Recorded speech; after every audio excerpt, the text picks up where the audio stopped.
रंग दे बसंती मेरा रंग दे बसंती चोला, रंग दे बसंती चोला, मेरा रंग दे बसंती चोला।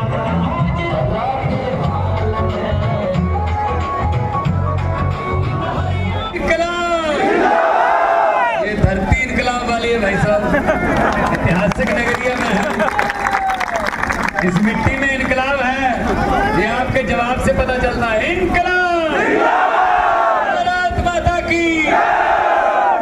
बहन वालों, क्या हाल चाल है? आपको मिलने आया हूँ बड़ी दूर से। कोई लंबा चौड़ा भाषण नहीं दूंगा, दो चार बातें करूंगा। बातें भी वही हैं जो हम आमतौर पे अपने घरों में करते हैं। मैं भी जिम्मेदारों का बेटा हूँ, माटी से जुड़ा हूँ और खेती वाले छोटे से किसान घर से आए हैं। लेकिन हमने भी सोच रखा था जी ये तो ऐसे ही चलेगा, कभी ये आएगा कभी वो आएगा, हमारी बारी नहीं आ सकती। ये तो गुंडागर्दी वालों का और पैसे वालों का खेल है। लेकिन हरियाणा का एक लाल शिवानी में पैदा हुआ, हिसार जिले के शिवानी में पैदा हुआ, उसका नाम था अरविंद केजरीवाल। उसने ऐसी दशा और दिशा बदली कि आम घरों के बेटे बेटियां आज मंत्री भी हैं, विधायक भी हैं और मुख्यमंत्री भी। ये छोटी मोटी बात नहीं है भाई साहब। एक बंदे ने पूरी राजनीति की दिशा पलट के रख दी और हरियाणा का लाल है वो, और उसको झूठा पर्चा डाल के जेल में डाल दिया भाई साहब।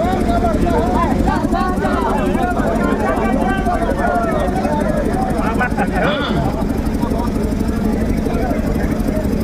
जी, तो उनको पर्चा झूठा डाल के अंदर कर दिया भाई साहब। मनीष सिसोदिया को अंदर कर दिया भाई साहब, संजय सिंह को अंदर कर दिया, सतिंदर जैन को अंदर कर दिया। मतलब जो काम करता, अस्पताल बनाता, स्कूल बनाता, बिजली फ्री करता, उसको अंदर कर दिया। हम वो पत्ते नहीं जो शाख से टूटकर गिर जाएंगे। आंधियों को कह दो अपनी औकात में रहें।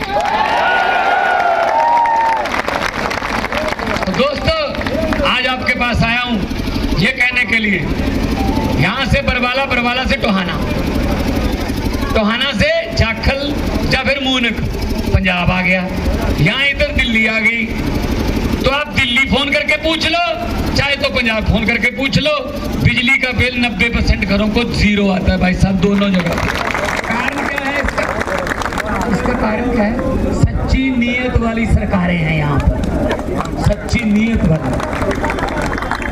अभी खट्टर साहब पिछले कई महीने बोल रहे थे हरियाणा के युवाओं को अगर नौकरी चाहिए रशिया की फौज में भर्ती हो जाए, जंग लगी हुई है।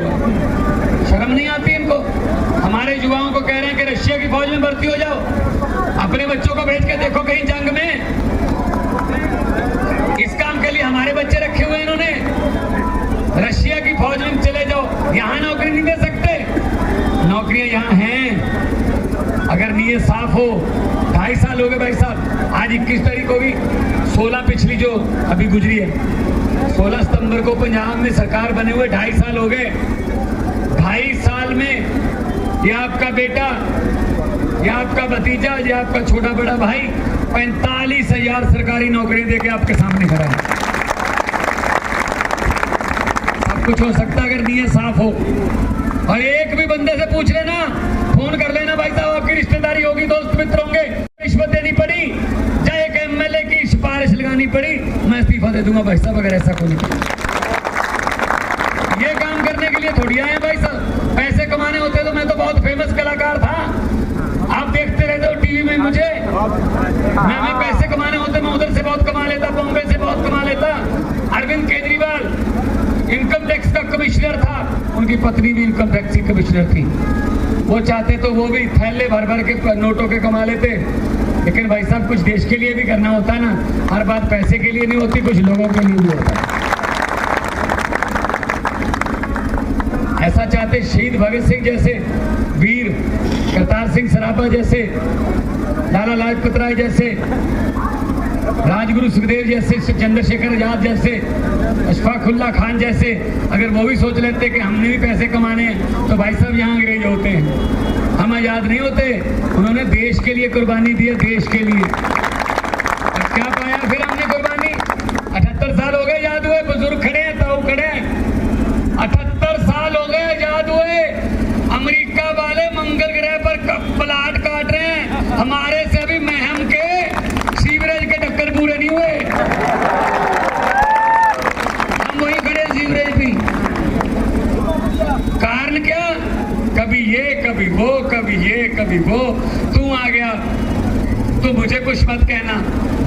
मैं तुझे कुछ मत कहूंगा। बारी बारी लूटते जाओ, 5 साल तू 5 साल मैं, ये बारियां आ गई। ये बारियां तोड़ो भाई साहब, दिल्ली और पंजाब में टूट गई है।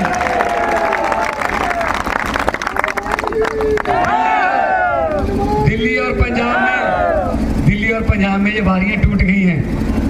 और कोई ये मीडिया वाले तो चलो आ जाते हैं, हमारे दिखाते वाते नहीं है हमें, चलो आ जाते हैं, चलो इसी यही धन्यवाद बेचारों का, इनका कसूर नहीं है ना। पत्रकारों ने मुझसे कहा हरियाणा में कितनी सीटें आएंगी, मैं कहा बहुत सीटें आएंगी। कहते कि सर्वे में नहीं आ रहे। मैं कहा आम आदमी पार्टी है, सर्वे में नहीं आती, सीधा सरकार में आती है। सर्वे वर्वे में नहीं आता पैसा। पंजाब में किसने कहा था बाद में आ जाएगी? 117 में से। बीजेपी की पंजाब में कितनी सीटें पता है? 2। अगर उनके एमएलए चाहें विधानसभा स्कूटर पर बैठकर भी आ सकते हैं। और अभी दिल्ली में कितने? 6 इनोवा में आ सकते हैं। ना दिल्ली में ना पंजाब में इनके आसपास कोई भटकने नहीं देता इनको, क्योंकि अच्छी सरकारें चल रही हैं। दिल्ली में आपका भांजा है अरविंद केजरीवाल महम का, ये बहुत बड़ी बात है भाई साहब। तो नानके जो होते हैं ना, हमारे यहाँ अपने कहते हैं कि नानके जो आते हैं वो बेस, वो ईंट होते हैं। यहाँ से उसके मामा, उसका बचपन। अरविंद केजरीवाल ने आज मुझसे पूछा कहाँ प्रोग्राम लगा हुआ? मैंने कहा जी मैं हम जाऊंगा। कहते मेरे नानके हैं वहाँ पे, मैं छुट्टियां काटने जाता था। तो पहले आता था वो छुट्टियां काटने, अब वो ये भ्रष्ट नेताओं की छुट्टी करवाने आएगा। जब आएगा छुट्टियों के सिलसिले में ही, लेकिन इस बार छुट्टी करवाएगा किसी न किसी। बड़े बड़ों को छुट्टी करवा दी भाई साहब दिल्ली में उन्होंने। पंजाब में देख लो, बादल कहाँ गए, कैप्टन कहाँ गया, सुखबीर बादल कहाँ गया, नवजोत सिद्धू कहाँ गया, मजीठिया, सब हार गए भाई साहब। किसने हराया? आम घरों के बेटे बेटियों ने। आम घरों। ये मेरा छोटा भाई है नहरा, छोटा भाई है, काम करने का जुनून है। ऐसे बंदों को भेजो जिनको काम करने का, लोगों के लिए काम करने का जुनून हो। अब जिनको 15 बंदे पकड़ के स्टेज पर बिठाते हैं भाई साहब, उनका क्या फायदा हुआ? रिटायर करो उनको, रिटायर करो।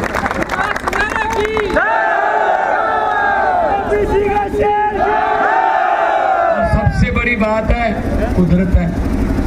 कुदरत बहुत बलवान है, इसको तो ये कह भी नहीं सकते हम कि तुमने विकास करवाना है। इसका तो नाम में भी विकास है। तो आपका सचमुच में ये विकास नहरा है, ये महम का विकास नहरा है। ऐसे लोगों को लेके आओ आगे।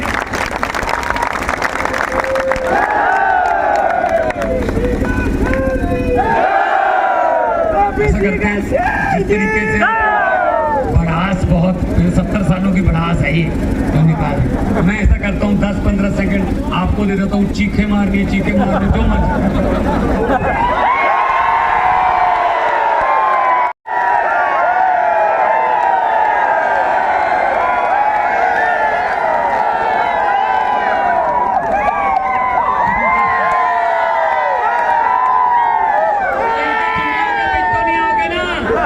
जुमले सुनाने वाले बीजेपी वाले। पार्लियामेंट में जब मैं था, मैं संगरूर से सांसद था 2014 में, 2019 में 2 बार। भाई साहब जब मैं पूछता था ना, सामने बैठे मोदी जी को, मोदी जी बताइए अच्छे दिन कब आने वाले हैं, तो भाई साहब मोदी जी को पसीना आ जाता था। मैंने कहा अच्छे दिन तो नहीं आने वाले, लेकिन रहने हम आपके भी अच्छे दिन नहीं देंगे। ये जुमले सुनाते हैं, हर बात पे झूठ बोलते हैं, हर बात पे झूठ। यार कोई बात तो सच्ची निकले, कुछ तो कोई बोले, कोई सच्ची ना। मैंने तो पार्लियामेंट में बोल दिया था, मैंने कहा 15 लाख की रकम लिखता हूं तो कलम रुक जाती है। आपका 15 लाख आ गया ना? आया? साहब तो कह रहे थे आ गया, हमारा भी नहीं है, आगे मत बताना, आएगा भी नहीं है। मैंने कहा, मोदी जी सामने बैठे थे, मैंने कहा 15 लाख की रकम लिखता हूं तो कलम रुक जाती है, काले धन के बारे में सोचता हूं तो स्याही सूख जाती है, हर बात कोई जुमला निकली, मोदी जी अब तो ये भी शक है कि चाय बनानी आती है। मुझे लगता चाय भी नहीं आती कोई बनाने, मेरे भी झूठ ही चल रहा है यार, कभी बना के तो दिखाई नहीं यार। सब पता नहीं कहाँ से कहाँ जोड़ देते हैं, कहाँ से क्या कर देते हैं। सब बहुत बड़ा उन्होंने देश के सभी भ्रष्टाचारी अपनी पार्टी में ले लिए, फिर कहता है खाने नहीं दूंगा। बिल्कुल सही बोला, अब खाने वाले तो सारे अपने पार्टी में ले लिए। तो ये एक भ्रष्टाचार का मुजस्समा बना रखा है इन्होंने। 10 साल हो गए भाई साहब हरियाणा में, स्कूल बनाया एक भी, कोई हॉस्पिटल बनाने के बाद छोड़ो थोड़ी हालत सुधारी, कोई नौकरी दी। भाई साहब मुझे पता चला कि पता नहीं कितने 100 स्कूल बंद कर दिए, और पंजाब में 2.5 साल हो गए भाई साहब शानदार स्कूल बन रहे हैं, और हमारे स्कूलों के बच्चे IIT में और JEE के एग्जाम क्लियर कर रहे हैं। और 829 मोहल्ला क्लिनिक बना दिए, 30 का परसों उद्घाटन करूंगा, 850 हो जाएंगे। 2 करोड़ बंदा वहां पे मुफ्त दवाई लेके ठीक होके जा चुका है भाई साहब मोहल्ला क्लिनिक। तो ये हरियाणा में क्यों नहीं हो सकता?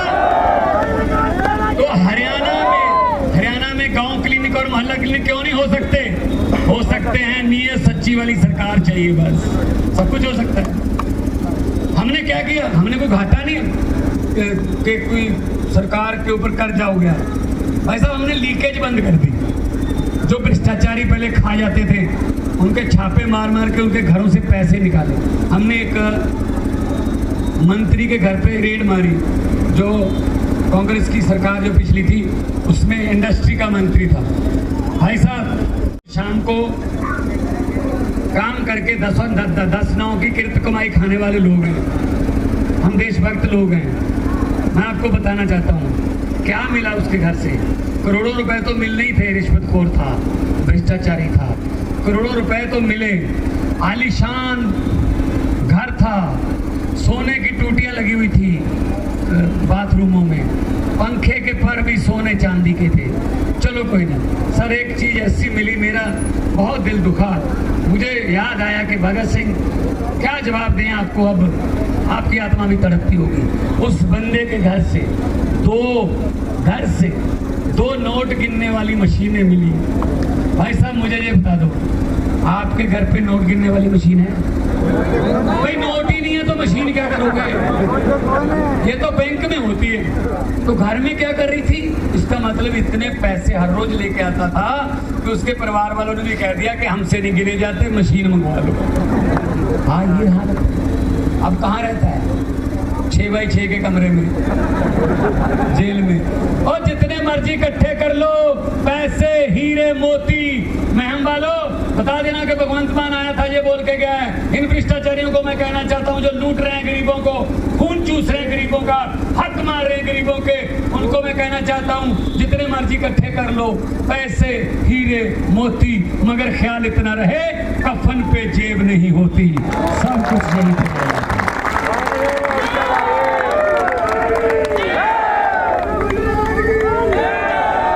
अपना बटन तीसरे नंबर पर है लेकिन आना पहले नंबर पर है। इन दिनों में मेरे ख्याल में अरविंद जी भी आ रहे हैं। 25 तारीख को अरविंद केजरीवाल जी भी अपने मान के छुट्टियां पर, अपने नहीं छुट्टी कराने आ रहे हैं, वो आ रहे हैं। तो हमारी अलग अलग ड्यूटी लगी हुई है। आज मैं रेवाड़ी से आया हूँ, तो आज यहाँ महम में हूँ, फिर उधर जाऊँगा डबवाली, रतिया, फतेहाबाद, गुला चीका, शाहबाद, नारायणगढ़, जहाँ ड्यूटी लगेगी वहाँ जाएंगे। तो के अच्छे काम के लिए भाई, इसी काम के लिए आ गए। अब छोड़ ही दिया सब कुछ, जब तो लोगों के पक्ष में हो जाओ। क्या पता कब किसी को कोई चिन्ह लग जाए, ये मत सोचना। भगवंत मान महम तो आ गया, अगर हांसी आ जाता वहाँ से भी वोट पड़ जाते। भाई साहब मैं अपने बच्चों के लिए, अपने लिए वोट नहीं मांगने आया, मैं आपके बच्चों के लिए वोट मांगने आया। हुकूमत वो करते हैं जिनका दिलों पर राज होता है, यूं कहने को तो मुर्गे के सर पे भी ताज होता है। अभी ये ना आपको कोई लॉलीपॉप देंगे, एक तो देता, एक तो दे दिया, सिलेंडर 100 रुपये सस्ता, ये महंगा किसने किया था? हम क्या है ना, उनको पता है कि जनता की आदत ठीक नहीं है, ये 4.25 साल भूल जाते हैं, आखिरी वाले 2-3 महीने याद रखते हैं। तो उस महीनों में ना कुछ ना कुछ देते रहो। जैसे अब कह रहे हैं अग्निवीर को सरकारी नौकरी भी देंगे, भाई अग्निवीर ही रख लो, उसको वहीं रख लो, वो तो सरकारी नौकरी है। फौज में से 18 साल के बच्चे को भर्ती करोगे, 21 साल के बच्चे को आप साबका एक्स रिटायर्ड करके भेज दोगे, उसका फादर काम कर रहा होगा, वो रिटायर हो जाएगा 21 साल की उम्र। ये एक कहाँ की अब वो लॉलीपॉप दे रहे ना, ये लॉलीपॉप में मत आना, ये बात सुनाता हूँ इतना। अब आप पंजाब हरियाणा में हमारे चौपाल में बैठते हैं ना, चौपाल में जो बातें होती हैं वो किसी किताब में नहीं होती है। तो मैं भी तो गांव में हूँ, ये मेरा गांव पास में ही है, तो आना से समझ लो 20 किलोमीटर लहरा काका के पास। तो हम भी चौपाल में बैठते हैं। तो ये जो लॉलीपॉप देते, एक ना जिम्मेदारों के घर पे शादी थी, बड़ा परिवार था, लड़की लाडली थी, कब बड़ी धूमधाम से करेंगे, ये खर्चा करेंगे, बड़े बड़े टीवी ले लिए, सोने के जेवरात ले लिए लड़की के लिए, बेड सोफा सेट ये वो सब खरीद लिया। कल बारात आनी थी, आज रात को डाकुओं को पता चल गया इस घर में माल है भाई। डाकू अपना ट्रक लेके आ गए, उन्होंने लड़की के परिवार को एक कमरे में किया बंद, बाहर से कुंडी लगा दी, पूरा सोफा सेट जो सोने के जेवरात जो उनको देना था बेटी को, सब ट्रक में भर दिया। और ट्रक में भर के उसका डाला बंद करके कहते चलो नहीं, आंखों का सरदार गुलाबी नहीं जाना, मुझे बताओ लड़की का परिवार कौन से कमरे में बंद है? वो कहते सरदार उस कमरे में बंद है। बोलो, कमरा खोला, अब लॉलीपॉप वाला सुनना कैसे चलता है। कमरा खोला, अंदर बहुत डरा हुआ परिवार बैठा था, सहमा हुआ। डाकू के सरदार ने कहा किस लड़की की शादी है? एक लड़की डरती डरती खड़ी हुई, जी मेरी शादी। डाकू ने अपने जेब में हाथ डाला, 100 रुपया उसके शगन दे दिए, उसका सर भी क्लोज दिया, बोला बेटे जीती बस्ती रहो, सुहागन हो, पूरी दुनिया की खुशी आपके घर पे आए, आपका जीवन मंगलमय हो। चले गए, ट्रक लेके चले गए। अब अगले दिन पुलिस आई, लड़की के परिवार में से एक भी बंदा, भाई साहब एक भी बंदा डाकुओं के खिलाफ पुलिस के पास FIR लिखवाने को तैयार नहीं हो रहा था। कहते जी भले ही लूट के ले गए, लेकिन बंदे बड़े अच्छे थे, 100 रुपये शगन दे। भाई साहब ऐसा मत करना, 4.25 साल मोदी ने लूट लिया, चलो वो तो चलो लूट लिया, लेकिन 100 रुपया सिलेंडर सस्ता कर दिया। ये ना हो जाए तो सही बात है ना।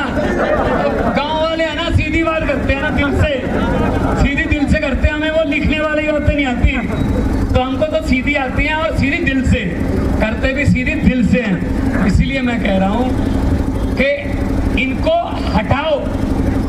अब क्या है, चोर कहीं और है, हम ढूंढ कहीं और, भैंसें चोरी होने लगी। एक रात में 2 भैंसें चोरी हो गई, अगली रात 2 भैंसें किसी और जिम्मेदार की चोरी हो गई, तीसरी रात 2 भैंसें और चोरी हो गई। तो गांव वाले इकट्ठे हो गए, यार ये क्या हो रहा गांव में। एक बाबा था गांव के, वो उसमें जू पे रहता था, डेरा था उसका, मन्नत थी बड़ी उसकी। गांव वाले पाँव पकड़ लिए बाबा के, बाबा जी क्या हो गया, गांव पे कुछ शनि का ग्रह हो गया, भारी हो गया, भैंसें चोरी हो रही हैं, भैंसें चोरी हो रही हैं। राकेश की भैंस चोरी हो गई 2, कल परसों ब्रजेश की हो गई थी, कल दविंदर की भी 2 चोरी हो गई। बाबा जी ने कहा, बाबा कहते हैं एक ही तरीका है, एक चद्दर ओढ़ लेना, 4 बंदे एक चद्दर को चारों कोनों से पकड़ के ऐसे ओढ़ लेना ऊपर, नीचे से पूरा गांव निकाल देना, कुछ के चद्दर के नीचे से निकलो। जैसे ही भैंस चोरी करने वाले चद्दर के नीचे से गुजरेंगे, वहीं पे हार्ट अटैक हो जाएगा, मर जाएंगे। भाई अनाउंस कर दिया, गुरुद्वारा साहब ने भी अनाउंस कर दिया। चलो भी 4 बंदे चद्दर ओढ़ के खड़े हो गए, गांव वालों को कहा भी निकलो नीचे से। अब निकलते गए, गांव के सारे मर्द निकल गए, कोई नहीं मरा। महिलाओं की बारी आ गई, महिलाओं को भी चादर से निकाला, कोई नहीं मरी। कहते चल बच्चों को भी देख लेते हैं, अब छोटे छोटे बच्चों को भी निकाल दिया, कोई नहीं मरा। पूरा गांव निकाल दिया चादर के नीचे से, ताऊ कोई नहीं मरा। कारण पता क्या था? जो भैंसों को चोरी करने वाले थे वो तो चादर ओढ़ के खड़े थे। मरे कौन? मरे कौन? मैं आपको ये कहने आया हूँ, ये चादर देश की ईमानदार बंदों के हाथ में पकड़ा दो तो चोरियां बंद हो जाएंगी। आपके घरों की, आपके हकों की चोरियां बंद हो जाएंगी। चादर पकड़ने वाले बदल लो, चादर पकड़ने वाले। ये कहने आया हूँ। दोनों हाथ ऊपर करके दो नारे लगा दो, इनकलाब। तो चले मेरे नानके से आवाज आ रही है, इनकलाब, इनकलाब, भारत माता की, बोले सोनिहाल। 1 मिनट के लिए आपका भाई विकास, आपको धन्यवाद।